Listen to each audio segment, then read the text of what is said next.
1절 그리고 28절하고 이렇게 3절만 읽겠습니다. 앞에 화면 보시죠. 같이 읽겠습니다. 시작. 아담의 역사는 이러하다. 하나님이 사람을 창조하실 때에 하나님의 형상대로 사람을 만드셨다. 라멕은 182살에 아들을 낳았다. 그는 아들의 이름을 노아라고 짓고 말하였다. 주님께서 저주하신 땅 때문에 우리가 수고하고 고통을 겪어야 하는데 이 아들이 우리를 위로할 것이다. 아멘. 예, 족보에 담긴 복음 이야기를 좀 하려고 합니다. 일단 먼저 제가 예언을 하나 할게요. 저 죽는답니다. 한 50년 뒤쯤에 죽을까요? 여기 계신 분들도 한 50년 뒤쯤에 다 죽을 거예요. 물론 우리 10대들은 한 100년 뒤에 죽을 거고요. 물론 100년 더 살 수도 있습니다. 그때가 되면 잘 모르겠어요. 그러나 반드시 죽습니다. 그러니까 모든 사람은 다 죽어요. 자, 그래서 제가 여기서 잠깐 퀴즈를 드릴 터인데 성경에 보면은 너는 반드시 죽는다. 여기 세 번역이고요. 개역 개정에는 반드시 죽으리라 나오고 개역 한글에 보면 정령 죽으리라고 나오는데 퀴즈.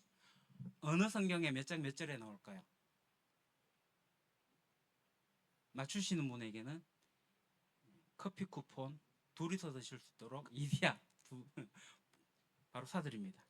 자, 찍어 맞추셔도 됩니다. 찍어 맞추셔도 되는데 제가 업다운을 할게요.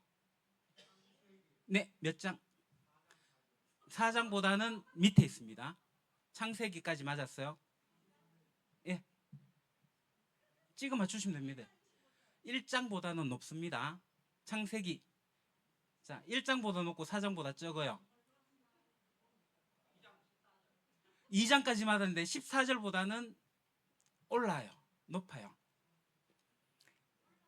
28절보다 낮아요. 창세기 2장 20절보다 낮아요. 14절보다 높고 20절보다 낮아요. 15절보다 높고 15절보다 높고 18절보다 낮아요. 이미자님 정답. 이야, 창세기 2장 17절입니다. 예? 이 참, 네. 대단하십니다. 우주익을 다 하시고. 예. 우리 같이 한번 읽어볼까요? 시작. 그러나 성과 악을 알게 하는 나무의 열매만은 먹어서는 안 된다. 그것을 먹는 날에는 반드시 죽는다. 창세기 2장과 3장의 이야기는 여러분들이 잘 아실 겁니다. 하나님께서 1장에 창조하셔요, 그죠? 첫째 날, 둘째 날 해가지고 창조 다 하시고 사람까지 다 지으시고 둘째 날 되면 이제 사람을 동산에 이제 두시는데 그 동산에는 온갖 실과의 나무들이 있어요. 그러면서 동산 중앙에 저 변두리도 아니고 구석진데 숨겨놓은 것도 아니고 훤하게 잘 보이는 동산 중앙에 두 개의 나무를 심어뒀는데 그게 하나가 뭐냐면 생명나무고 또 하나는 선악을 알게 하는 나무예요. 그리고 하나님께서는 이 아담에게 뭘 얘기를 해요? 이 동산에 있는 모든 건 네가 마음대로 임의로 먹어도 되는데 요 중앙에 눈에 딱하니 보이는 요 선악을 알게 하는 나무의 실과의 열매를 먹으면 뭐라고요? 안 된다. 그거 먹게 되면 어떻게 된다고요? 그날에 너는 반드시 죽는다 라고 했어요. 근데 이제 그게 2장의 얘기고 3장에 넘어오면은 동산에 강교한 짐승이 하나가 나타나는데 그게 뱀이에요. 뱀이 여자에게 찾아와갖고 질문하죠. 하나님이 정말 그러더나. 그러니까 여자가 이제 뭔 이야기를 하잖아요. 만지도 말고 뭐 이래 하는데 아니야. 이거 먹게 되면 너 눈이 밝아지고 하나님처럼 될 거야. 그러니까 보암직도 하고 먹음직도 하고 탐스럽게 보이잖아요. 그래서 먹게 돼요. 먹었는데 죽어요. 하와가 아담에게 줬고 아담도 먹었어요. 죽어요. 그죠? 죽죠. 창세기 5장을 전체로 펴보니까요. 여기에 뭔 내용이 나와요? 여기에는요. 죽었더라. 다 죽는 얘기가 나와요. 이 창세기 5장을 사실 읽게 되면 1장, 2장, 3장, 4장은 재밌어요. 그냥 읽어져요. 가인과 아벨 이야기도 나오고 이제 5장에 가게 되면은 누가 누구 낳고 누가 죽고 뭐 이런 이야기 나오니까 이제 읽기가 지루해지거든요. 근데 이 5장의 비밀은 이거예요. 죽는다는 거예요. 사람은 누구나 죽는다. 왜 죽어요? 성경은요, 모든 사람이 죄를 범하였음에 모든 사람이 죄를 범하였다고 했고요. 그 죄의 삭은 뭐예요? 사망이에요. 그러면 모든 사람이 죄를 범하여서 사망에 이르게 되는 거예요. 그 죄 때문에 죽는 거예요. 우리는 죄 때문에 죽습니다. 근데 이 중에 죽지 않는 사람이 있어요. 누굴까요? 예. 그렇죠. 에녹이에요. 에녹. 에녹이 하나님과 동행하면서 죽지 않습니다. 혹시 에녹이 하나님과 동행하다가 죽음을 보지 않고 하나님이 그를 데려가셨거든요. 그러니까 이 에녹이 이 세상을 사는 게 몇 년 살았는지 혹시 아십니까? 에녹이 몇 년 살았을까요? 이 세상에 죽음을 보지 않고 하나님께서 데려가신 그 해가 365년입니다. 에녹이 이 세상에 산 날은 360. 365가 괜히 저 있는 것 같지는 않고요. 우리들의 매일의 삶 가운데 하나님과 동행하는 삶, 이 세상의 풍조를 쫓아가지 않고 하나님과 친밀하게 교제하는 삶, 그 삶의 가치가 있다는 것을 이 에녹이 보여주고 있는 것 같습니다. 여기 저는 또 하나의 비밀이라고 봐요. 족보에 담긴 비밀. 또 이제 또 하나는 뭐냐면 제가 이 족보를 쭉 이렇게 연대기로 풀어보니까 이런 도표가 나와요. 자, 여기 보세요. 노아, 마지막에 노아의 아버지가 에녹인데 에녹이 태어났을 때 1대 할아버지 노아 아담 할아버지가 살아 있었어요. 그러니까 아담 할아버지는 자기의 마지막 손자, 끝 손자죠. 이제 라멕이 태어났을 때 하나님에 대한 이야기를 했을까요, 안 했을까요? 내가 왜 그 동산 중앙에서 그것을 먹게 돼가지고 이렇게 돼갖고 이렇게 됐다라는 이야기를 했을까요, 안 했을까요? 그 신앙이 전수가 되었겠죠. 그러니까 저는 아담의 신앙이 라멕에까지 이어졌고 라멕은 그 아담의 신앙을 전수받았고 역시 자기 아들에게도 이야기하지 않았을까? 분명히 했을 거라고 저는 봐요. 자, 그리고 여러분 노아가 태어났을 때는요. 누가 살아 있었냐면은 3대 할아버지 에노스가 살고 있었어요. 그러니까 1대 할아버지 아담은 죽고 2대 할아버지 셋도 죽고 3대 할아버지 에노스가 살고 있었던 거죠. 에노스 때 그러면 어떤 일이 일어났는가? 창세기 4장 26절을 보니까 에노스 때에 그때에 비로소 주님의 이름을 불러 예배하기 시작했다 이렇게 나와요. 그러니까 노아가 태어났을 때 이 에노스 할아버지가 살아 계셨고 에노스 때 하나님을 예배하기 시작했는데 이걸 우리는 공적 예배라고 해요. 사람들이 모여서 하나님을 공적으로 공동체로 예배하기 시작했다라고 이렇게 봐집니다. 그러니까 에노스는요 예배의 사람이었어요. 그러니까 이 예배의 사람인 에노스 할아버지가 참 마지막 손자 노아에게 예배를 알려주지 않았을까요? 알려줬겠죠. 그래서 노아도 예배를 합니다. 노아가 방주로 들어갔고 홍수가 나가지고 방주에서 이 땅에 발을 디디고 나서 맨 먼저 한 일이 뭔지 아세요? 장막을 쌓아서 예배합니다. 노아는 예배의 사람이었어요. 자, 그리고 우리가 이 족보에서 또 하나 눈여겨봐야 할 것은 뭐냐면은 노아의 홍수가 일어난 때가 잘 안 보이시죠? 1656년이에요. 그러니까 아담으로부터 해서 1656년에 이제 홍수가 일어나는데 그 해에 누가 죽냐 하면요. 머두셀라가 죽어요. 자, 1656년. 머두셀라는 성경에서 아니 지금 이 세상에서 가장 오래 산 사람으로 기록된 최장수를 한 사람이 머두셀라고 그의 산 횟수는 969년입니다. 근데 이 머두셀라가 언제 죽냐 하면 홍수가 나던 해에 죽어요. 그러니까 저는 이게 궁금했어요. 노아의 홍수가 나기 전에 머두셀라가 죽었을까? 아니면은 홍수가 났을 때 살려면은 방주를 타야 되는데 이 방주는 열려 있었거든요. 누구나 다 타라고 했어요. 근데 머두셀라가 에이 나 안 탈래 하고 안 탔다가 홍수에 죽었을까? 이 의문이 생기더라고요. 그래 물어보니까 잘 몰라.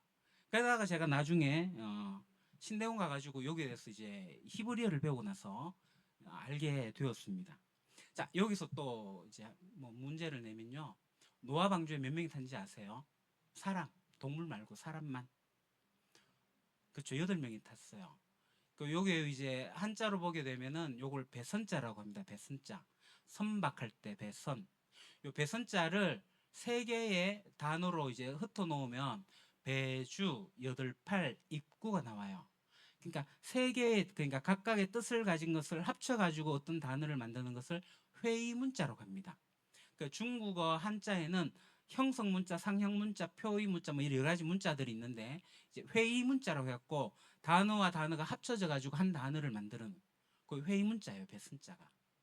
뭐 이게 아니라고 하는 사람이 있긴 하지만 저는 이게 회의 문자로 봅니다. 그래서 배주자에 배에다가 몇 명이 탔다고요? 8명이 탔다. 그거는 중국 사람들이 알고 있는 거예요. 그러니까 한자를 만들 때 이 홍수에 8명이 탔다는 사실을 아는 사람이 이 글자를 만들었다고 저는 봐요. 배순자를. 8팔자입니다. 8명이 탔어요. 그러니까 이 8명이 누구냐 하면은 노아와 그의 아들들 셈, 함, 야벳 그리고 그들의 부인들 부인들 이름 잘 모릅니다. 그냥 남자 넷, 여자 넷 해가지고 8명이 이게 탔어요. 그럼 여기 이제 모두셀라가 타지 않았잖아요. 그러면 홍수가 났을 때 모두셀라가 이 방주를 탔을까 못 탔을까? 타기 전에 죽었다면은 못 탔을 거고 홍수가 났는데 안 타고 있었으면 홍수에 죽었을 거고 어땠을까? 여러분 어떻다고 생각하세요? 홍수 나기 전에 죽었다. 그래 맞아요. 이제 제가 이제 그거를 어떻게 알게 됐냐면은 히브리어를 배우면서 무두셀라가 무트, 살라흐, 죽다, 보내다. 그가 죽을 때 심판이 보내진다. 그러니까 무두셀라가 죽어야지 심판이 오는 거예요. 무두셀라가 심판이 와서 죽는 게 아니라 무두셀라가 죽으면 심판이 오는 거예요.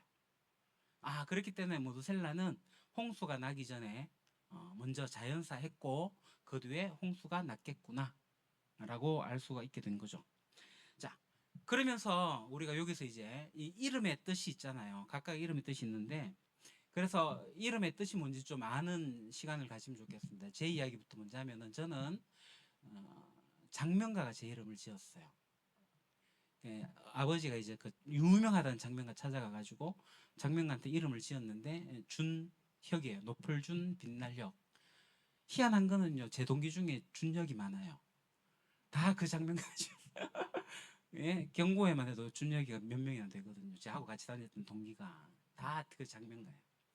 여하튼간에 그러니까 높은 사람이 되고 빛나는 사람이 되라고 이제 준혁을 지었는데 제가 이제 신앙을 갖고 나서 제 이름의 뜻을 제가 해석하기를 이렇게 바꿨습니다. 최는 최고할 때 최자예요. 하나님이에요. 최고는 하나님이고 그리고 준자는 이제 피동으로 바꿨어요. 높이고 빛내는. 그래서 하나님을 높이고 빛내는 사람이 최준혁이에요. 저는 그렇게 살려고 제 이름을 이렇게 바꿨습니다. 자, 이제 옆에 사람과 앞뒤로 내 이름의 뜻은 이래. 부모님이 이렇게 지어준 것 같아. 모르면 모른다고 해도 됩니다. 난 내 뜻 잘 몰라. 근데 한번 생각해 보세요. 아마도 내 이름의 뜻은 이건데 원래는 이 뜻인데 내가 이렇게 내가 이름을 이렇게 생각을 해. 이런 식으로 이야기를 한번 해주십시오. 자, 2분, 2분, 4분 드리겠습니다. 서로 이야기하십시오.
이제 반대편 이야기 하시고요.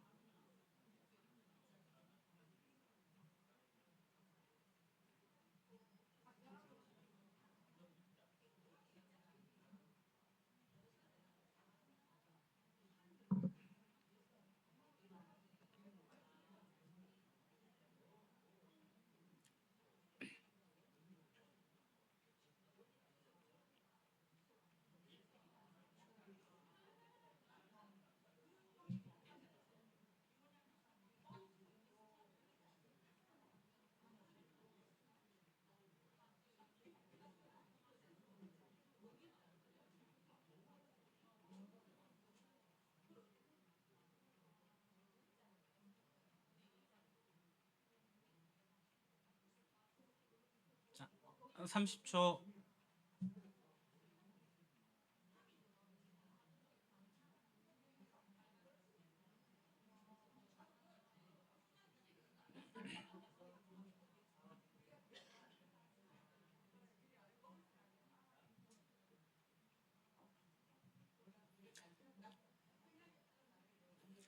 네, 이제 얼추 마무리된 것 같은데요. 뒤에 호칭 떼고요, 직분 떼고요, 나이 상관없이 그냥 이름만 누구야 그 이름 참 아름답네요라고 서로 이야기합시다.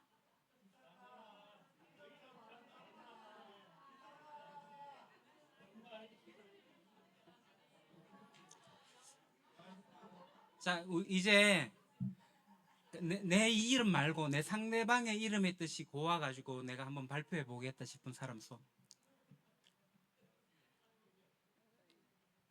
예, 아무도 없으십니까? 네, 전전 집사님, 우리 이승혜 집사님의 이름.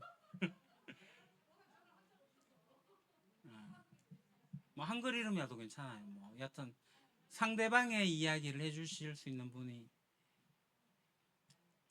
여러분들이 시간 안 채워주면 제가 1시간 못합니다.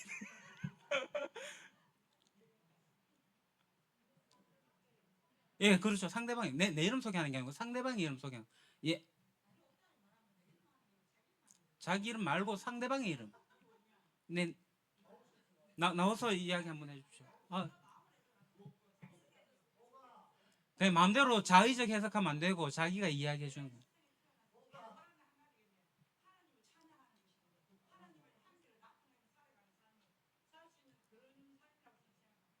네, 그렇게 해석해 주시는 것도 고마운데, 예.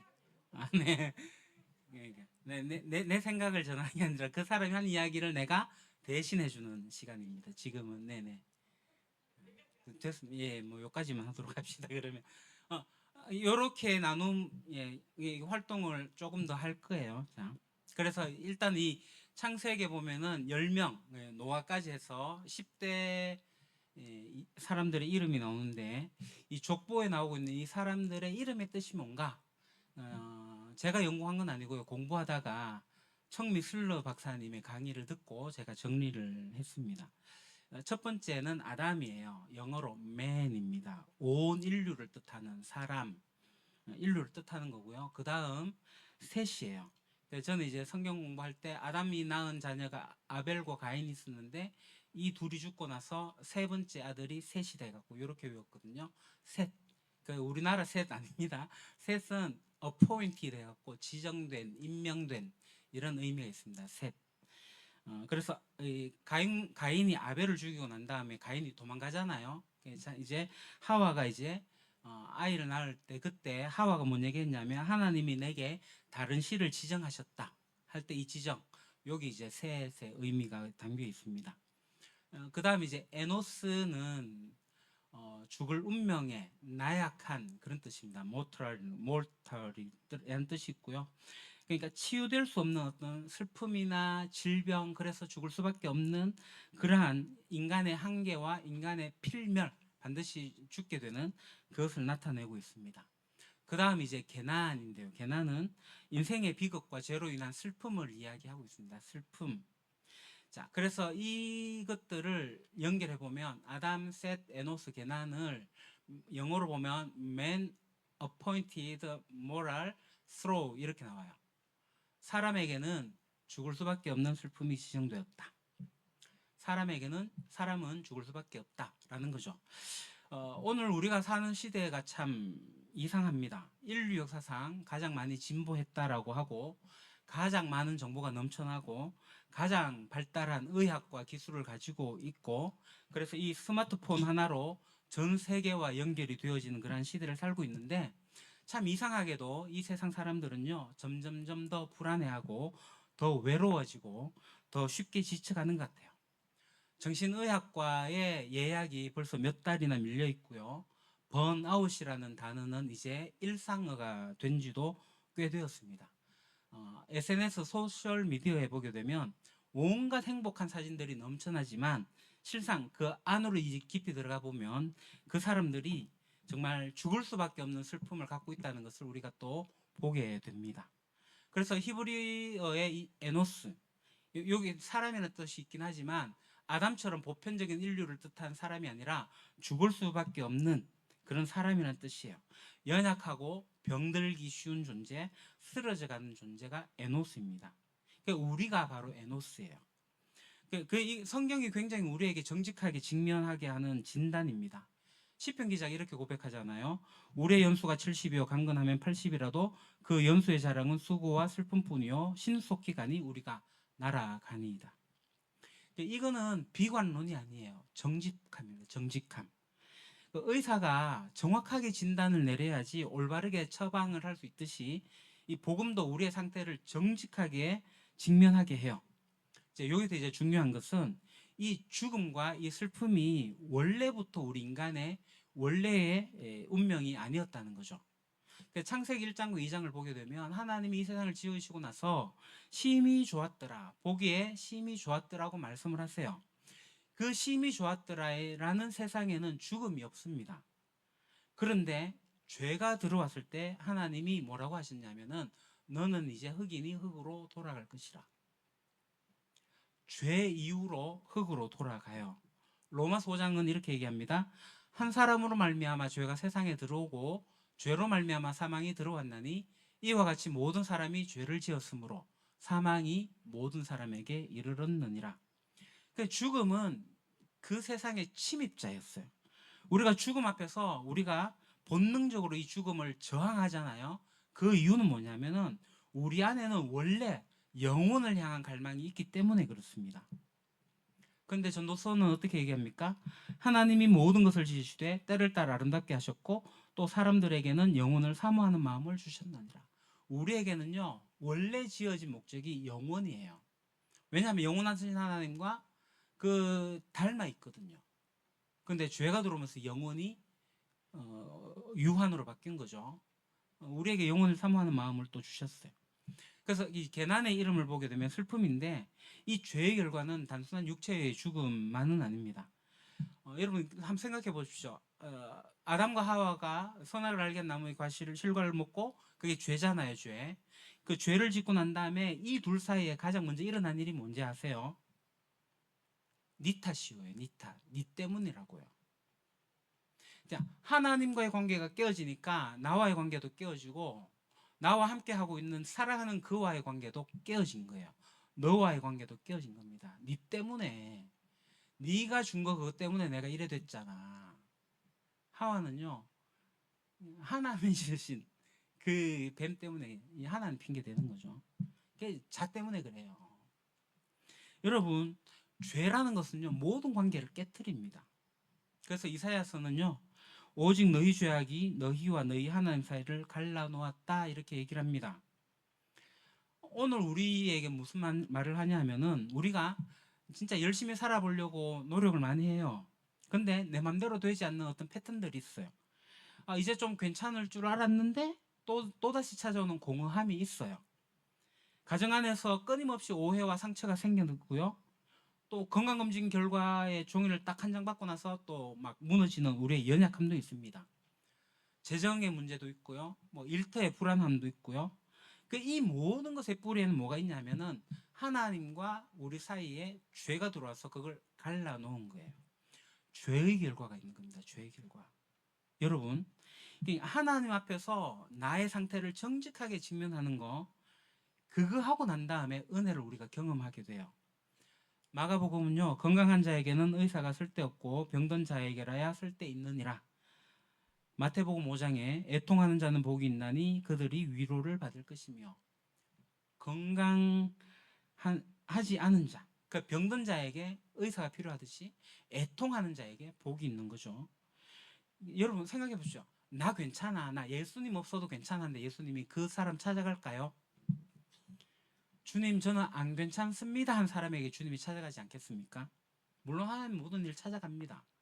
그런데 주님이 필요 없습니다 한 사람은 굳이 주님이 찾아가셔도 배척당하시겠죠. 자, 그래서 우리 시간에 개별 활동이긴 한데, 여러분이 두 손을 이렇게 가볍게 쥐고 무릎 위에 이렇게 살짝 올려보십시오. 그리고 잠시 눈을 감겠습니다. 여러분들이 이 가볍게 쥔 이 주먹, 꽉 한번 쥐어도 보시고요. 이 주먹 안에는 여러분을 짓누르고 있는 어떤 슬픔, 염려가 담겨 있다고 한번 상상해 보십시오. 남들에게 말하지 못한 건강의 문제, 재정의 위기, 자녀를 향한 눈물, 혹은 이름 붙이기도 힘든 막연한 공허함, 뭐 그런 것일 수 있습니다. 이제 제가 시편 말씀을 읽어드릴 때 이 쥐고 있던 두 손을 천천히 펴서 하늘 향해 열어보시기 바랍니다. 내 짐을 여호와께 맡기라. 그가 너를 붙드시고 의인의 요동함을 영원히 허락하지 아니하시리로다. 자, 이제 손을 펴겠습니다. 손을 펴시면서 이렇게 고백해 보십시오. 주님, 저는 죽을 수밖에 없는 연약한 존재입니다. 제 힘으로 이 슬픔을 이길 수 없어 주님께 맡깁니다. 네, 이제 눈을 뜨셔도 되겠습니다. 지금 이 슬픔이 당장 해결되지 않아도 괜찮아요. 다만 오늘 하나님이 이 자리에서 우리를 지켜보고 계시다는 거, 그리고 그 슬픔 때문에 이 자리에 복음이 선포되고 있다는 것을 꼭 기억해 주시면 좋겠어요. 자, 그 다음 다섯 번째, 마할랄레. 마할랄레의 뜻은요, 찬송의 하나님, 복되신 하나님입니다. 찬양을 뜻하는 마할랄, 할렐루야 할 때 할렐, 그 마할랄, 찬양의 뜻과 엘, 하나님을 뜻하는 찬송의 하나님, 여기 이제 합성어로 되어 있죠. 마할랄, 찬양의 하나님. 자, 그 다음 야렛. 야렛은 히브리어 동사 야라드에서 파생된 말인데, 하늘에서 아래로 임하는, 내려오다라는 뜻이 있습니다. 그리고 에녹, 가르치다, 시작하다. 하나님과 동행했던 에녹이 이 진리를 이 세상에 가르치기 시작했다라고 보면 됩니다. 그래서 말랄렐, 야렛, 에녹을 영어로 이렇게 풀면요, The blessed God shall come down teaching. 우리말로 복되신 하나님께서 내려오셔가지고 뭐 할 거다? 가르치실 거다. 하나님께서 내려오셔서 가르치실 것이다. 우리가 앞서 우리의 현실에 갖고 있는 무게가 있습니다. 짐이 있고 슬픔도 있고 무거운 현실을 직면했어요. 근데 마할랄렐 야렛 에녹으로부터 이제 분위기가 바뀌는 거죠. 이 문장의 핵심은 내려오시다, 내려오다입니다. 이 내려오다는 것은요, 인류의 모든 종교와 우리 기독교 복음을 근본적으로 구분짓는 경계입니다. 세상의 모든 종교는 이렇게 얘기를 해요. 더 열심히 수련해. 더 열심히 많은 공덕을 쌓아. 그러면 너 신에게 가까이 갈 수 있어. 라고 이야기를 합니다. 인간이 위로 올라가는 거예요. 신처럼 되려고 하는 거예요. 그러나 복음은 정반대입니다. 하나님이 내려오시는 거예요. 마할랄렐의 이름, 복되신 하나님, 그 찬양받으신 하나님, 이분을 우리 하나님을 그냥 단순히 좋으신 하나님으로 생각하는데 그게 아니에요. 하나님은 이미 완전하신 분이시고요, 천사들의 찬송이 끊이지 않는 보좌에 앉아 계십니다. 근데 그분이 이 땅에 내려오실 이유가 없어요. 그런데도 내려오셨어요. 왜요? 빌립보서는 이렇게 얘기합니다. 그는 근본 하나님의 본체시나 하나님과 동등됨을 취할 것으로 여기지 아니하시고 오히려 자기를 비워 종의 형체를 가지사 사람들과 같이 되셨고 십자가에 죽으심이라. 요한일서 4장 8절은 단 두어 절로 이야기합니다. 하나님은 사랑이심이라. 그분이 내려오신 이유는요, 우리를 향한 하나님의 사랑이 그분을 움직였기 때문에 그렇습니다. 그러니까 웨슬리는 이것을 선제적 은혜라고 이야기를 하고 깔뱅은 불가항력적 은혜라고 이야기를 합니다. 물론 약간의 교리의 신학의 차이가 있긴 합니다만은 은혜의 시작점은 하나님으로부터 시작이 된다라는 거예요. 하나님은 우리가 하나님을 찾기 전에 먼저 하나님께서 우리를 찾아오셨다라는 거예요. 하나님이 먼저 찾아오셨습니다. 그래서 야렛의 이름이 내려오셔서 이 내려오심에 언제 가장 아름답게 성취가 되냐면은 요한복음에 나오죠. 말씀이 육신이 되어 우리 가운데 거하심에 우리가 그의 영광을 보니 아버지의 독생자의 영광이요 은혜와 진리가 충만하더라. 여기에 육신이 되어 에게네토, 헬라어로 에게네토라고 합니다. 단순히 육신의 모양을 취했다 이게 아니에요. 완전한 인간이 되었다는 뜻입니다. 예수님은 완전한 인간이었기 때문에 진짜로 배고프셨고 진짜로 피곤하셨고 진짜로 슬프셨어요. 히브리서는 이렇게 얘기합니다. 우리에게 있는 대제사장은 우리의 연약함을 동정하시 못하실 이가 아니요 모든 일에 우리와 똑같이 시험을 받으신 이로되 죄는 없으시니라. 지금 여러분이 겪고 있는 어떤 고통 또 외로움 그 예수님이 모르시는 거 아니라니까요. 너무 많은 고민 때문에 밤잠을 설쳐 보신 적 있으시죠? 새벽에 문득 깨어나가지고 눈물 흘려 보신 적 있으십니까? 예수님도 우셨어요. 가까운 사람에게 배신당한 적 있으십니까? 예수님도 겟세마네 동산에서 제자들에게 버림받으셨어요. 하나님은 저 하늘 위에서 우리들의 아픔을 내려다보시면서 힘내, 힘내 라고 그렇게 응원하시면서 외치는 분이 아니라 우리 곁에 오셔가지고 우리와 함께 그 자리에 있는 분이 우리 하나님이세요. 자, 에녹의 이름, 가르침은 예수님이 하신 일을 이야기하고 있습니다. 예수님의 가르침은 단순한 윤리적 어떤 강론이 아니었어요. 예수님은 예수께서 이르시되 이 말씀을 마치심에 무리들이 그의 가르치심에 놀라니 이는 그 가르치는 것이 곧 있는 자와 같고 그들의 서기관들과 같이 아니함이로라. 당시의 서기관들은 이렇게 하면 하나님 기뻐하실 거라라고 하는 어떤 형식들을 갖고 있었지만 예수님은 그렇게 안 하셨죠. 예수님은 나는 길이요 진리요 생명이다라고 말씀하셨어요. 예수님의 가르침은 정보가 아니고 그분 자신이었습니다. 예수님 자체가 진리였어요. 예수님이 가르친 내용은요 하나님 나라의 복음이에요. 하나님 나라가 이 땅에 왔다. 이미 임했다. 그래서 예수님은 이 하나님 나라를 계속 얘기하는 거예요. 어떻게 하나님 나라를 설명하면 좋지? 천국을 내가 무엇에 비유할꼬? 천국은 이와 같으니, 천국은 어떠니, 천국은 어떠니, 하나님 나라가 이렇다, 이렇다, 이렇다 계속 하나님 나라를 가르치셨어요. 하나님 나라가 이미 임했다. 완성되어질 거다. 그러니까 예수님의 가르침은 그래요. 자, 그리고 이제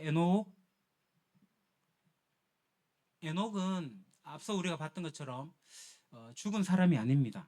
다 죽었다 그랬는데 에녹은 다르죠. 자, 5장 24절에 에녹이 하나님과 동행하더니 하나님이 그를 데려가심으로 세상에 있지 아니하였더라. 에녹은 죽음을 맛보지 않고 하나님께로 그냥 옮겨졌어요. 예수님도 이렇게 얘기하십니다. 내 말을 듣고 또 나 보내신 이를 믿는 자는 영생을 얻었고 심판에 이르지 아니하나니 사망에서 생명으로 옮겼느니라. 아멘. 오늘날 많은 사람들이 예수님을 좋은 선생님, 훌륭한 도덕교사, 모범적 어떤 그런 모습으로 인정을 해요. 그러나 그분이 하나님이 직접 내려오신 분이라는 것은 받아들이기 어려워하는 것 같아요. 왜냐하면 하늘에서 내려오신 분, 하나님이라는 것을 받아들이는 순간에 내가 올라갈 수 있는 존재라는 것을 올라갈 수 없다라는 인정해야 되기 때문에 그렇겠죠. 여러분 우리가 물에 빠졌는데 익살하게 되면요. 그 익사한 사람에게 필요한 것은 수영 강습이 아니에요. 생존 수영이 그때 필요 없어요. 가르치는 거 필요 없습니다. 그때는요 구조대가 뛰어들어야 돼요. 그러니까 우리는 영적으로 익사하고 있었고 하나님은 메시아로서 이 땅에 뛰어드신 거예요. 그래서 오늘 우리는 내 삶에 내려오신 하나님을 찾기를 하려고 합니다. 이제 다시 옆 사람과 짝을 지어주시고 내 삶에서 하나님이 먼저 찾아오셨다고 느꼈던 순간이 있었습니까? 아주 작은 것이라도 좋습니다. 누군가의 한마디, 우연처럼 보였던 어떤 사건, 혹은 오늘 이 자리에 나오게 된 것도 포함했어요. 요즘 하나님께 예수님께 배우고 있는 것이 한 가지가 있다면 무엇입니까? 자, 역시 한 1인당 2분씩 해서 4분 정도 시간 드리겠습니다. 자, 나눔하겠습니다.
네, 30초 뒤에 마감하겠습니다.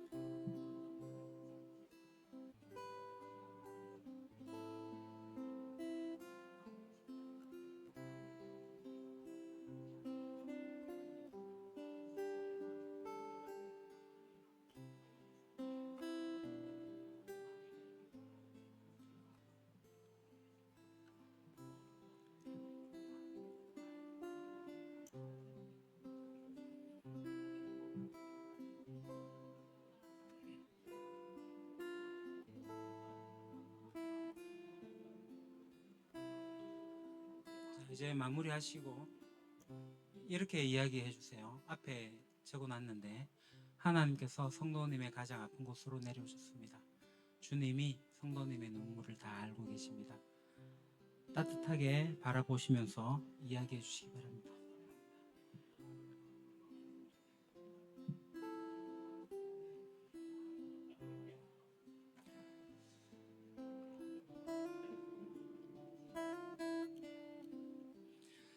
자, 이제 계속 이어집니다. 사람 이름 중에 이제 머두셀라, 이건 아까 우리가 살펴봤죠. 그가 죽을 때 그것을 보내리라 라는 의미가 있고요. 그 다음 라멕, 절망하는, 애통하는, 디스페어링이라는 뜻이 있고요. 그리고 마지막 노아, 안식, 위로라는 뜻이 있습니다. 그래서 이 머두셀라, 라멕, 노아를 영어로 하게 되면 His death shall bring the disappearing rest, 그의 죽음이 절망하는 자들에게 안식을 가져다 줄 것이다. 여기가 이제 가장 논리적으로 이해하기가 어려운 문장이기도 합니다. 아니 어떻게 죽음이 안식을 가져오냐. 바로 이제 복음의 역설이라고 할 수 있죠. 한 사람의 죽음이 모든 사람의 생명이 되는 거, 그게 바로 십자가입니다. 앞서 나눈 대로 머두셀라는 969년을 살았는데 그가 죽던 해에 홍수가 시작이 되었어요. 그러니까 저는 머두셀라가 왜 이렇게 오래 살았을까? 왜 오래 살게 하셨을까요? 하나님이 이 심판을 최대한 늦추다가 안 되겠다고 딱 한 게 머두셀라가 산 시점이에요. 저는 그렇게 생각합니다. 물론 다르게 해석할 수 있을 거예요. 베드로의 후서에 보게 되면 주께서는 어떤 이들이 더디다고 생각하는 것 같이 약속을 더디 이루는 것이 아니라 너희를 대하여 오래 참으사 아무도 멸망하지 아니하고 다 회개하기에 이르기를 원하시느니라. 하나님이 그때 심판도 그러하지만 지금 예수님이 다시 오셔서 회복하실 그 하나님이 왜 더딜까? 왜 하나님이 약속을 더디 이루시느냐? 그 이야기하는 게 아니죠. 우리에 대해서 오래 참으시고 누구도 멸망하지 않게 하기 위해 가지고 다 회개하기를 이르기 위해서 예수님의 다시 오심이 조금 미뤄지고 있지 않을까. 그러나 분명한 것은 다시 오신다는 거예요. 결국은 다시 오세요. 언제 오실지는 모르겠어요. 언제 온다고 얘기하면 이단입니다. 그래도 빠져들면 안 되고요. 이미 왔다고 하는 것도 이단입니다. 그게 빠져들면 안 되고요. 여하튼 오래 참으시고 있는 중이다라는 것을 좀 기억하시면 좋겠습니다. 라멕의 이름의 뜻은요, 절망하는 자, 힘이 없는 자입니다. 여러분 성경에 라멕이 2명 있다는 거 아세요? 창세기에 가인의 후손 중에 라멕이 있어요. 이 사람은 이야기하는 거 들어보면 복수, 그러니까 나에게 해를 당하면 7배를 갚아주고 여하튼 폭력을 자랑하는 사람이 가인의 후손 라멕이었고요. 또 한 명은 누구예요? 노아 아버지 라멕이에요. 라멕이 노아를 낳고 나서 한 얘기가 이겁니다. 이 아이가 여호와께서 땅을 저주하심으로 수고롭게 일하는 우리를 안위하리라. 지쳐 있었고 그에게 삶의 무게에 짓눌려 있었어요. 그래서 그 절망 속에서 그 아이의 이름, 자기의 아들의 이름을 노아, 안식, 위안, 안위라는 이름을 붙였습니다. 이게 이제 복음이 향하는 자리예요. 복음은 완벽한 사람이 아니라 지치고 절망한 자를 위한 거죠. 그래서 마태복음에 수고하고 무거운 짐진 자들아 다 내게로 오라 내가 너희를 쉬게 하리라 하고 말씀하고 있습니다. 여기서 수고하고 무거운 짐진 자들이 누구냐? 헬라어로 코피온테스 카이 페포르티스메노이라고 합니다. 코피온테스는 탈진할 때까지 일한 사람을 얘기하는 거고, 페로르티스메노이는 이미 짓눌려 있는 상태를 이야기합니다. 그러니까 예수님은 아직 힘이 남아 있거나 하는 그런 사람을 부르는 게 아니라 탈진할 정도로 완전 짓눌려 있는 그런 사람들을 부르고 계시는 거죠. 그럼 이제 우리가 본질적인 질문, 핵심적인 질문에 대답해야 됩니다. 어떻게 그의 죽음이 안식을 가져다 줄 수 있는가? 왜냐하면 우리는 죽을 수밖에 없지만 우리를 대신하여서 예수님이 대신 죽어주셨기 때문에 그래요. 그가 찔림은 우리의 허물 때문이요, 그가 상함은 우리의 죄악 때문이라. 그가 징계를 받음으로 우리는 평화를 누리고 그가 채찍에 맞음으로 우리는 나음을 입었도다. 로마서에 모든 사람이 죄를 범하였으며 하나님의 영광에 이르지 못하더니 그리스도 예수 안에 있는 속량으로 말미암아 하나님의 은혜로 값없이 의롭다 하심을 얻은 자 되었느니라. 이런 상상해 보시면 될 것 같아요. 법정에서 판사가 그 피고인에게 유죄를 선고하고 어떤 벌금을 이제 내라고 이렇게 명령을 했는데, 근데 이 사람이 벌금 낼 수 있는 형편이 아니야. 근데 판사가 그 벌금을 대신 내주는 장면을 한번 상상해 보십시오. 그게 십자가입니다. 자, 그 다음 그분의 죽음은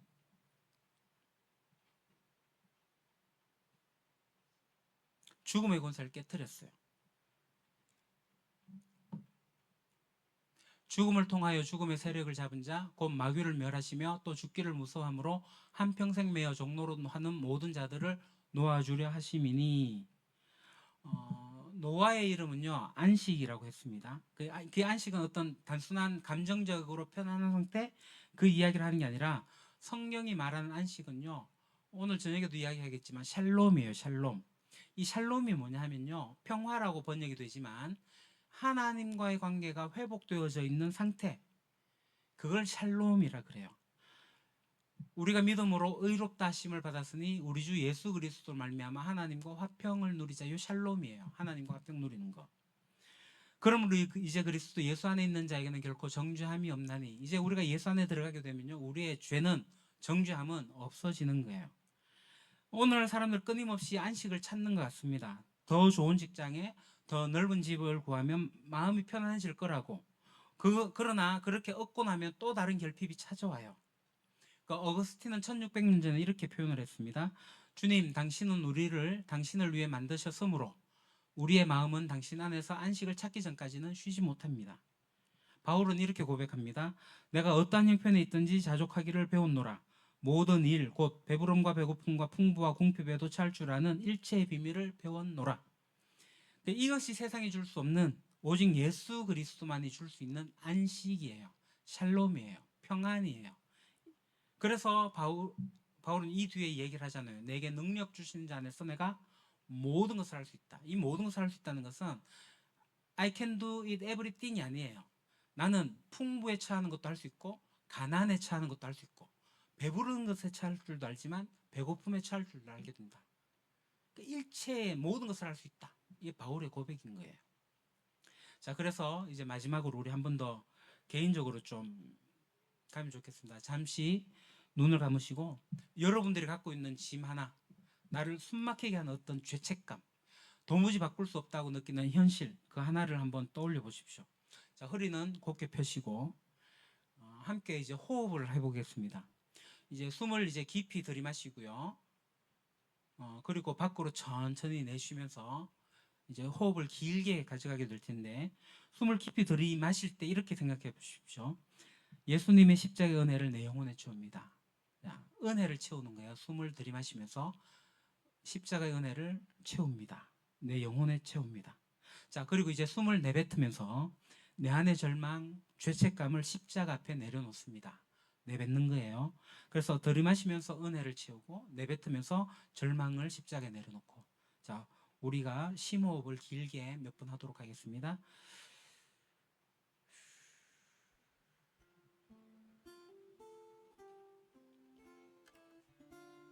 숨을 들이마시면서 은혜를, 숨을 내쉬면서 절망을.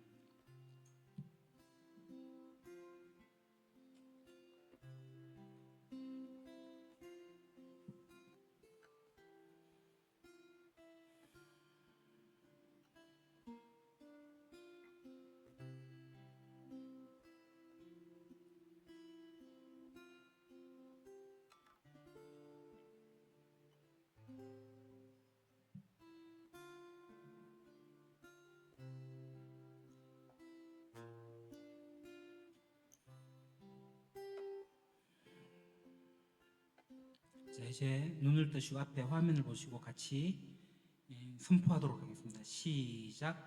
예수님의 십자가로 나는 참된 안식을 얻었습니다. 나는 이제 정죄함이 없는 하나님의 자녀입니다. 아멘. 이 놀라운 안식이 오늘 이후 여러분의 삶을 주장하기를 축복합니다. 이제 마무리 짓겠습니다. 5장 족보에 담긴 이름의 뜻은 이러합니다. 제가 먼저 읽고 여러분들이 따라 읽으면 좋겠습니다. 첫째 줄, 사람에게는 죽을 수밖에 없는, 전체 다 같이 읽읍시다. 시작. 사람에게는 죽을 수밖에 없는 슬픔이 지정되었다. 복되신 하나님께서 내려오셔서 가르치실 것이다. 그의 죽음이 절망하는 자들에게 안식을 가져다 줄 것이다. 아멘. 이게 바로 복음입니다. 인간의 비참함이 있고 그리스도의 인카네이션, 성육신이 있고 그리고 십자가의 죽으심, 구원하심이 있습니다. 그로 말미암는 샬롬이 우리에게 주어져요. 이게 창세기 족보에 이미 심겨져 있습니다. 하나님의 구원 계획은요, 그때 신약에 들어와가지고 예수님을 보내심으로써 새롭게 만들어진 구원 계획이 아니었어요.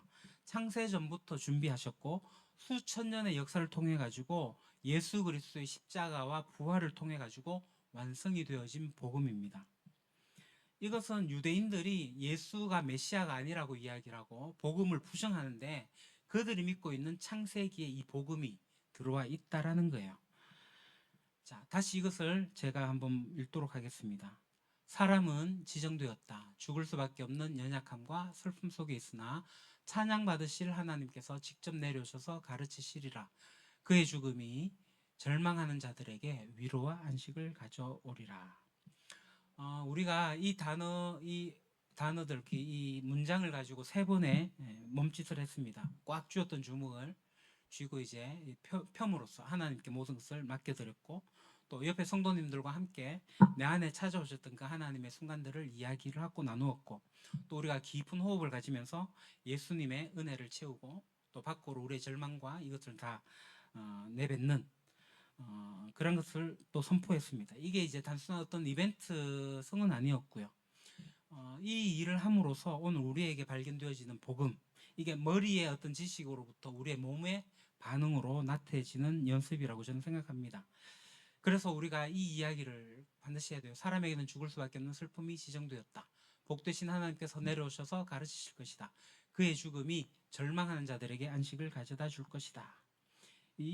여기에 단 한 분이 계시죠. 바로 예수 그리스도입니다. 예수 그리스도. 예수란 이름의 뜻이 뭐예요? 그가 자기 백성을 그들의 죄에서 어떻게 하신다고요? 구원해 내신다. 예수님의 이름의 뜻은 그러합니다. 우리가 처음에 자기 이름의 뜻이 무엇인지를 나눔으로 시작을 했습니다. 각각 이름의 뜻이 있듯이 예수님의 이름도 그러합니다. 메시아로서 메시아, 예수, 자기 백성을 그의 죄에서 구원하시리가 바로 예수입니다. 그런데 우리는 자기 이름 뜻대로 살지 못하는 것 같아요. 우리에게 새 이름을 주셨어요. 그리스도인이라는 새 이름을 주셨지만 우리는 실패와 좌절이라는 그 이름으로 살아가고 있는지도 모릅니다. 어쩌면 우리는 에노스 같을 수 있어요. 연약하고 죽을 수밖에 없는 자였고 개난, 슬픔이 있는 자였어요. 그러나 성경은 여기서 얘기하지 거기에서 멈추지 않습니다. 그분의 십자가를 이야기하고 있고 그래서 우리에게 완전히 새로운 이름을 주시겠다고 얘기를 해요. 너를 창조하신 여호와께서 이제 말씀하시느니라. 야곱아 너를 지으신 이가 말씀하시느니라. 이스라엘아 너는 두려워하지 말라. 내가 너를 구속하였고 내가 너를 지명하여 불렀나니 너는 내 것이라. 하나님이 나를, 여러분을, 우리를 내 것이라고 부르셨어요. 이기는 그에게는 내가 하나님의 성전의 기둥이 되게 하리니 내 하나님의 새 이름을 그의 위에 기록하리라. 우리는 더 이상 실패자가 아니고 우리는 더 이상 죄인이 아니에요. 죄인에서 의인으로 바꾸셨고 우리는 하나님의 자녀가 되었고 새로운 피조물입니다. 세상 사람들 여러분들을 통장의 잔고나 또 어떤 여러분의 실수로 여러분들을 부를지 모르겠지만 십자가에서 죽으신 안식을 주신 그 하나님은 우리에게 이렇게 얘기를 합니다. 너는 내 사랑하는 아들이고 너는 내 사랑하는 딸이다. 이 약속이 우리들에게 매우 현실적으로 다가올 수 있기를 바랍니다. 베드로는요, 오늘 저녁에 제가 기도는 이야기하겠지만 그렇게 우리를 찾아요. 베드로는 예수님을 3번이나 부인했던 사람이잖아요. 자기가 느꼈던 절망도 있었을 거고 자기 혐오도 있었을 거예요. 라멕과 같았을 겁니다. 절망하는 자였어요. 근데 부활하신 예수님이 이 베드로 찾아가고 뭐 하셨어요? 3번 묻잖아요. 네가 나를 사랑하니? 그것은 베드로를 신문하는 내용이 아니었어요. 회복하는 질문이었어요. 그 3번을 부인했기 때문에 3번을 물으심으로써 그 사랑의 고백을 하게 하심으로써 모든 것을 회복하는 시간이었습니다. 예수님은 오늘 우리에게도 동일하게 말씀하실 거예요. 네가 나를 사랑하니? 우리는 정직하게, 그러니까 완벽하게 대답할 필요는 없어요. 그냥 우리가 정직하게 고백해야 되고요. 그래서 내가 주님을 사랑하는 줄 주님이 아십니다. 제가 주님을 사랑합니다. 라는 고백이 있어야 될 거예요. 그러나 여기에는 아직까지 우리 예수님을 인격적으로 모셔드리지 않으신 분도 있을 거예요. 그분들께 말씀드립니다. 복음은 여러분이 완벽하게 준비될 때까지를 기다리지 않습니다. 지금 이 자리에서 주님, 저는 죽을 수밖에 없는 존재였고 슬픔 안에 있습니다. 그것 때문에 당신이 이 땅에 내려오셨고 나를 위해서 죽으셨음을 믿습니다. 내 삶의 주인이 되어주십시오라는 고백을 여러분들이 하실 수 있기를 바랍니다. 또 오랫동안 신앙생활을 해왔지만 복음이 머리에만 있고 이 가슴에 전해지지 않다고 느끼는 분들이 계실 거예요. 지식은 있는데 감동은 없고 교회는 다니는데 삶은 변하지 않고 그렇다면은 다시 십자가 앞에 머무르시기 바랍니다. 예수님은 십자가에서 죽으셨지만 부활하셨어요. 그 사실을 여러분들이 기억하시면 좋겠습니다. 또 믿음도 있고 복음도 알지만 지금 너무 지쳐있는 분들이 계실 거라고 봅니다. 삶의 무게 때문에, 관계의 무게 때문에 내 왜 이렇게 안 되는가 하는 자책 가운데 그렇게 살아가신다면 이 예수님의 음성을 들으시기 바랍니다. 내 멍에는 가볍고 내 짐은 가벼움이라. 그러니까 안식은 우리가 막 열심히 해갖고 찾아지는 게 아니에요. 예수님 앞에 내 짐을 내려놓을 때 안식이 주어집니다. 그렇기 때문에 이 족보의 이름은요, 단순한 어떤 지루한 이름들의 나일이 아니에요. 수천 년 전에 우리를 향한 이 하나님의 러브레터가 바로 이 이름이었습니다. 이렇게 얘기를 합니다. 나는 너의 슬픔을 이미 알고 있어. 내가 그래서 내려갔어. 내가 너를 위해서 죽었어. 그러니 이제는 나와 함께 화평 샬롬을 누리며 안식 쉬어도 돼. 이 복음이 우리를 새롭게 하고 우리와 가정과 일터와 우리의 사회 삶 속에서 참된 안식으로 흘러가기를 소망합니다. 기도하겠습니다. 사랑과 풍성하신 하나님 아버지, 수천 년 전 기록된 이름들 속에 십자가의 복음을 감추어 두신 그 놀라운 사랑에 감사드립니다. 사람에게는 죽을 수밖에 없는 슬픔이 지정되었지만 복되신 하나님께서 친히 내려오셔서 우리를 가르치시고 그의 죽으심으로 절망하던 우리에게 참된 안식을 주셨음을 오늘 다시 고백합니다. 주님, 아직 주님을 인격적으로 알지 못하는 영혼이 이 자리에 있다면 지금 그 마음의 문을 두드려 주십시오. 지식은 있으나 삶에서 감동을 잃은 이가 있다면 십자가의 은혜를 새롭게 부어주십시오. 삶의 무게에 지쳐있는 성도가 있다면 오늘 그 짐을 십자가에 내려놓고 참된 쉼을 얻게 해주십시오. 세상이 드시는 실패와 좌절의 이름을 벗겨주시고 너는 내 사랑하는 자녀다 라는 새 이름을 우리 마음 깊이 새겨주십시오. 이 예배를 마치고 우리의 삶의 자리에서 우리의 입술과 삶이 이 복음에 살아있는 증거가 되게 해주십시오. 우리의 영원한 안식이 되시는 예수 그리스도 이름으로 기도드립니다. 아멘. 이제는 주 예수 그리스도의 은혜와 아버지 하나님의 크신 사랑하심과 성령님의 감화 감동 교통 역사하심이 예수 그리스도를 말미암아 영원한 안식 참된 평안을 얻기 원하는 여기 모인 주의 백성들 위해 우리 유림교회 위해 영원토록 함께 하시기를 간절히 축원하옵나이다. 아멘.